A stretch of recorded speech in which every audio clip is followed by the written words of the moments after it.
have another beautiful fall day. Here is Morris. Hi, I'm so happy to see you. Come on, buddy. I hadn't seen him yet, so the fact that he's here is excellent. Come on, bud. There you go. Good morning. How's my buddy? He's driving me nuts because I don't know where he's sleeping. I'm sure if he wanted to be warm, here, buddy, here you go. I'm sure if he wanted to be warm, he would go where one of the heating pads is, and if he doesn't, then he's not cold. I just gotta trust that he knows where he needs to be. I am meeting Michelle for shopping. Woohoo! I cleaned out the water in the bird bath, and that does require me to get my hands wet, and oh, my little fingers are cold. We still got a few flowers going. And all this tall stuff here that looks real green is that flower. Too bad they don't have long enough to bloom again, because they look ready. We are out here enjoying this beautiful morning. So this oversized vehicle carrying oversized construction equipment came past a minute ago, and it sounded like a jackhammer going off, where it just vibrated your ears. And I asked Don, are we not smart enough to know how to build vehicles that can haul that equipment that don't make that much noise? And he said, yeah, that's something called a Jake brake. And some towns, sometimes you'll see a sign that says you can't do that in the city limits. And anyway, it was just a rude awakening to our walk time this morning. Like I said, I have the worst luck for being near loud things. Or I notice loud things more because they really disturb me and Johnny. I don't know why, but it just is what it is. I guess those pieces of equipment needed to go from point A to point B. But surely I think we can figure out a way that we don't make that much noise inside city limits for sure. Well, it is certainly nice to be back in Ruby this morning. So it seemed like it was all good news at the earnings call yesterday. We watched most of it. It's kind of hard to watch/listen when you don't get to see the people. I don't know. I wish we would go to... I prefer Elon up with a microphone talking on a stage to a group of people and some virtual people. It's just a preference, but I understand this isn't like a announce event or another big deal. This is, okay, Ruby, slow down just a little bit. Okay, I clicked twice and she did. Now she thinks 20 is the max, but I'm sure she won't stay under 20. Or if she is, it's because of conditions, not her actually listening. Anyway, yeah, I just prefer listening to people. So what is that? That is a Cadillac. Okay. But yeah, it sounded pretty good, and I understood they said something about, what was it, second quarter of next year, Hardware 3 owners could expect a Hardware 4 Lite or something like that. There was some chatter on X again about the Hardware 3 people being ignored. I don't know. I posted back to one guy because he made me mad. Or he's trying to speak for everybody on Hardware 3, and you know, I'll take any upgrades Tesla wants to do, and I'll take any free stuff Tesla wants to do. And I heard what Elon said about, I think this applies more to the 3 and the Y than Ruby. I heard what he said about your car will be able to make you money. I mean, I do remember that stuff, but I guess the difference is that I never really took it. Phew, that truck scared me coming out of there. Ruby's trying to let him over. She did. She slowed up to let him over. I did not do that. That's human-like. Very nice. They got a New Jersey plate and they in a rush. Here, I'm going to bump her up back to 25. 35 is right around the corner, and we wouldn't want to make anyone on the streets of downtown Fuquay angry this morning by not, you know, pushing the speed limit. Yeah, I heard what Elon said, but I just... want to say I said that'd be great if that happens, but I'm not counting on it. That's how I want to phrase how I felt about it. Okay, I believe him, but if it doesn't pan out, I'm going to support him. If it doesn't pan out, I'm not going to get upset about it. That's what I heard. Other people took it super serious. I don't know how many people out there only bought their Model 3, those early Model 3s, or late, whenever it was that he announced, you know, your cars will make money for you. How many people only went out and bought that car because they thought it was going to drive by itself and make money for them? I'm going to suggest that that was a really small number of people. Not going to say it was a zero number. So even if they turned, I mean, not having to torque the wheel in Ruby would be great. And I don't have in. Oh, I actually do have in, because Guardian Angel is work. Yeah, just get over here where these guys are all working, Ruby. I'm watching. But you could have stayed in the other lane for a little bit. I guess you didn't see him. I just don't think it was that many people. If Ruby tomorrow could drive, you know, if I had a cabin camera and I didn't have to torque the wheel, that would be great. But I don't have any plans to send. Oh no, don't do that. Dagnammit, she missed the turn. Okay, she has done that a time or two before, and thankfully I can recover without having to go, you know, down the street or whatever. I don't think it's that confusing, but anyway, I wouldn't be sending Ruby out on her own regardless. So for me, I just don't care. I understand there are some owners that care. I mean, I got to look at it from two perspectives, and I'm just being as honest as I can here. As a Tesla owner and driver, the better the FSD, the better my driving experience, or lack thereof actual driving. So great. And as a stock holder, and it's, you know, it's not that much stock, but it's more than nothing. As a stock owner, I don't want the remediation of this thing to cost Tesla a lot of money. There, I said it. I don't care. Think what you want to think. But I'm torn because I'm both, right? I'm a driver looking for functionality, and I'm also a technology person that is excited about this technology. And, you know, I'm also a stock owner, and I care about what it costs. So I basically said, for me to be happy when I'm ready to upgrade my Model X to a new Model X, because that is what's going to happen. I'm not driving any other EV company for sure. And I don't think I want to switch to a Cybertruck. I still want my Model X. So even though I really still want a Cybertruck. So when I'm ready to upgrade my Model X, I'll be looking for a FSD transfer, maybe a loyalty discount of some amount that just is a acknowledgement that they need to help me upgrade to get to the technology that they said this car would have. And, you know, if they wanted to throw in free supercharging, continued free supercharging, that would motivate me. I'm just saying on the X and the S, I don't know what they're going to do for the 3 and the Y, but I think the X and the S customers that have been around for a while. I'm just saying, you know, the premium connectivity at $100 a year that I'm not paying on Ruby, okay, throw that in too if you want. Make it easy for me to want to upgrade, but only because, you know, I don't feel entitled like some people do, but certain motivations wouldn't hurt. I think that's how I would want to leave it. So Michelle will be here in a minute. I have on this super cute kitty cat vest today. It's one of my favorite Halloween things. I got on my cat earrings. I've got on my Hocus Pocus origami owl locket that Michelle gave me a few years ago. And I am ready to find some bargains. I also have some 3D printed goodies in the back for some of my friends at the store today. Not really for them so much as for their grandkids. I don't think any of them have kids. I think it's, well, no, Helen's is her boy, but the rest of them are grandkids. She's here, and she's helping me out with some Halloween goodie bags to assemble stuff with. Very cute, very cute. And she says there's a couple of things in here not to break, and I have a new Black Kitty shopping bag. I love it. It made me I think it's my new favorite. I love it.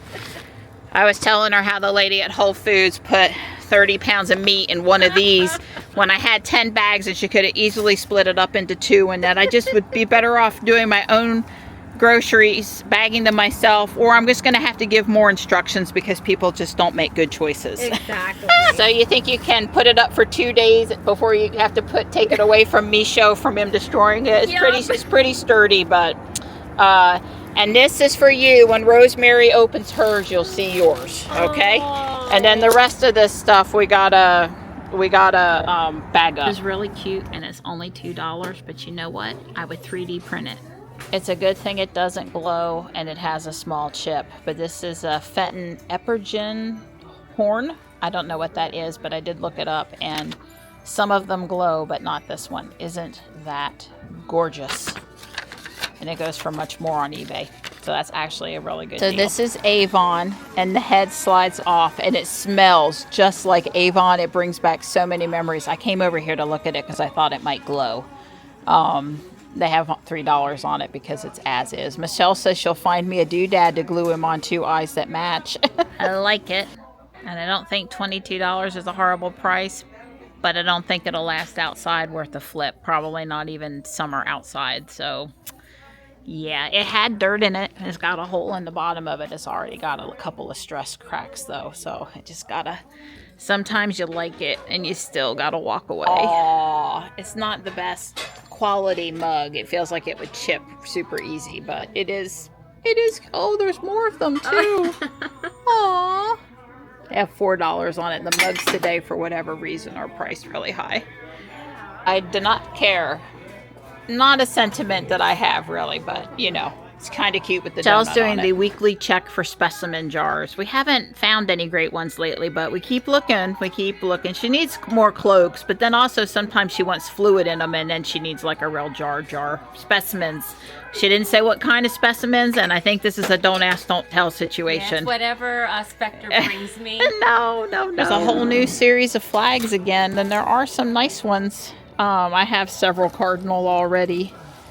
But yeah, there's some nice stuff. I didn't see one that I had to throw in the cart, though. Let's look at the fall and see if we've added stuff over here again, because I think we have. Whoops. I'll pick that up in a second. Oh, that's nice. Blessed with an angel. Oh, I like this one. No, you want this. Yeah. You go for that. Look at the zipper. No. Easy access. Look at that. Yeah. Yeah, it just says so you can get it on and it can be tight. And pockets, Marianne. You love pockets. Look at that. You can put your phone right in there. You model it for me and I'll make a decision later. Okay. It's just be nice on the corner there, you know. You're bad. I was going to get that. Oh, this one? Yeah. Okay. No, I mean, it fell. I was going to get it. Thank you, though. Oh. All right. Still looking. We kind of went in a different order today. Michelle.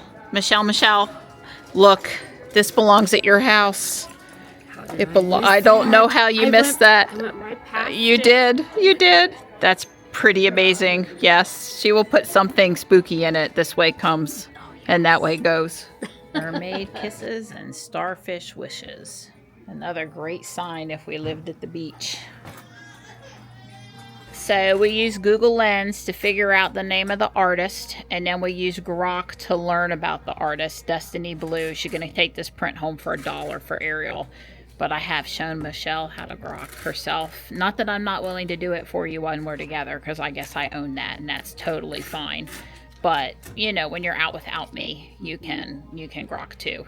Not my decor style, because it's kind of country and western while we're trying to survive the music in the background today. And it is survival in here when they play this. But anyway, it's really nice, and it's metal, and it's probably squirrel proof, but it's not my decor choice. So, and Michelle thought it was a lantern. I had to explain. See the holes here? See the vents here? It's really for birdseed. We had a really good giggle over it. All things NC State, hold it up for us. So that's the wrong side. Vanna. You and Dawn, there you go. Very good. Temu screen printing at its finest. I would consider it if the neckline wasn't high. I mean, I'm not totally making fun of it. I sort of do like it, but I like that it is, isn't it? Yeah, and it's soft. The perfect shoes if you're being Barbie for Halloween. Yep. I mean, seriously, right? And there's red ones behind you, alligator skinned looking ones are not too bad. But yeah. Bad dogs make good stories. Kind of cute. This is Michelle's absolute weirdest find of the day. Cabbage Patch doll heads. We'll see what Connor does for Halloween with them. I guess maybe they don't officially say Cabbage Patch Kids on them, but they look just like it. They really do. Yep. Oh, it says the original. Okay, it But why does. doesn't it say it anywhere? I don't know, but it doesn't say Cabbage Patch Kids on it. It came from Kmart. Oh. Well, we had the usual fantastic time. It's 10 minutes to 3. We were in no particular rush today. She doesn't have to pick Connor up until 5. So there's my Lego bin. There's a really cool birdhouse I bought. There's 2 boxes that are the same. One's a little smaller than the other. 2 drink glasses, a slotted spoon, and a shirt for me. Oh, and when Sam comes over the next time, we're going to turn midnight into a taco sandwich. Hey, Donnie, we got more Yo-Link stuff. Well, this is actually the vibration sensor. Okay. And you said you heard the mailbox open when she delivered, and you heard the mailbox open when I picked up the mail. Sure did. Way cool. Yeah. And this other Amazon earlier today dropped off the rest of the Yo-Link stuff. Okay. The motion detectors and the freezer alarms. Okay. So we've got all the We stuff. got more stuff to play with. No time to mess with it, but... Well, not today for sure. Right. Yeah. All right. I went ahead and hooked up the temperature sensors. I think we're going to be fine for sure for the house and the garage refrigerators. It remains to be seen about the chest freezer one. Hi, nighttime. Thank you for helping. This is what the other side looks like. The little clear button is the set button, and the little metal part's the actual sensor. Anyway, Grok's a little concerned about how long the batteries will last for the devices, because of it's not a lithium battery. But anyway, so this is the one for this freezer, which we don't have much in, and if that went out, the refrigerator would matter, but the freezer probably wouldn't. And as you know, we really could use another sensor, because different things control the refrigerator versus the freezer on this unit, and one going out doesn't necessarily mean the other. Although we noticed the refrigerator really quick, and maybe the freezer could be days and I wouldn't be in there. So I wouldn't know. Anyway, that wasn't the one that we cared about. Dawn's going to wash Ruby. All I was trying to say is they have one, and Dawn can hear this at the same time. They have another more rugged chest freezer one. Oh. And these are probably good for the refrigerator freezer that's not quite as cold. Okay, yeah. Also, these have alkaline batteries in them that they came with, which Grok says might last a year at 32 degrees or something. Right. So anyway, we're going to put this one in the chest freezer and find out it's not an expensive device, and we could end up replacing the one in the chest freezer. Yes. I think is the answer. I'm not too worried about the refrigerator freezers, though. Yeah, that one's at minus 15. Yeah. Fahrenheit. Yeah. Yeah, we'll just have to see. Well, it'll be hard on batteries. Hard on batteries at the least. And the sensor might not take it the extra cold for a super long time. But they've all alerted correctly now. Like, I'm Dawn's Yo-Link girl. So I've created all of the strategies and set up all the alerts. And so while I was setting up the freezer alerts, the doorbell went off. That's the owl sensors, the motion sensors down in the yard. And if it goes off once, it's usually a cat, a possum, or a raccoon. If it goes off multiple times in a row, every time so far it's been deer. The deer tend to stand in place and move about a lot, whereas the cat or the possum, it just walks past. So anyway, sure enough, I looked on Ring, and it was the deer, and I yelled at Dawn, "Go out there and chase them away." And then I set off the little siren here on the front porch, the one that's not loud enough to raise the dead, but is, kind of allowed. anyway, when Dawn came out on the porch, they ran off, so that was good. But they were right down here in the middle of the front yard again. I told Dawn we're getting to the time of the year where it matters more because, you know, there'll be less greenery to eat, and they'll eat anything they can find. As we move up into February, is like the worst month for the deer to want to come and eat my stuff. So, yeah, I'm happy with the way those owls are working. So in the last video, I talked about setting up the 3 sensors for the freezers. The house freezer, the garage freezer, and the garage chest freezer. In this video, I'm going to talk about setting up 2 of the Yolink motion sensors, motion A and motion B. Motion detected at sensor A. Motion detected sensor B. Okay, and I have also hooked up another speaker hub in the garage, and it has identical messaging, which I did have to, you can't just tell it everything that goes to the first speaker hub, send to the second speaker hub. You got to go in there and tell it to go, which is no big deal. I only had to create like 10 new messages. It's, you know, pseudo programming. Anyway, the Nelco label makers, this time I'm using the thin one instead of the thick one. They really come in handy for labeling things. Now, when I know for sure where these are going, there'll be something besides A and B. And Dawn's got these, this is a non-speaker hub. It's just a hub. And Dawn has these 2 little boxes over here, have these vibration sensors. And I'm not going to set them up now, but when he wants them set up, I'll set them up too. So I'm going to go outside and set these in a couple places where the deer might set them off, but hopefully the cats won't set them off. Now, the only bad thing about this one is, you know, the owl one, well, I guess I can put these on routines too, which is what I'll do. Don't go off at certain times when we're sleeping. Otherwise, go off. Yeah, I got, you know, the Yolink stuff done. Don's been washing Ruby. He just had the blower out. I'm sure he's going to wipe her off with the, whatever that product is he currently likes to wipe her down with to finish drying her. She ought to dry today. Maybe too fast because we're not super humid. We'll move the motion sensors where we want them tomorrow. Don's going to have to mount them for me, and he's running out of daylight. But they're in the garage. He understands. One's going to go that way, and one's going to go down by the mailbox to detect the driveway and the deer. We've had the deer a lot by my Japanese maples the last few days. When we came back in from the park this morning, was it one of the times we were in and out yesterday, they were down there by the mailbox. I chased them out twice today. Yeah, so, well, yeah, one was up by the house, but we had him down by the mailbox. He was either yesterday or the day before, plus this morning when we came back from the gym. So we'll get the motion sensors up, mounted someplace tomorrow. No time for that part tonight, but there, I did some of it today. You're welcome. Thank you for washing Ruby. Now I've not done the video for yesterday because I was filming content for today's video, but I got to go get busy or it's going to be dinner time and dark and I won't have it done.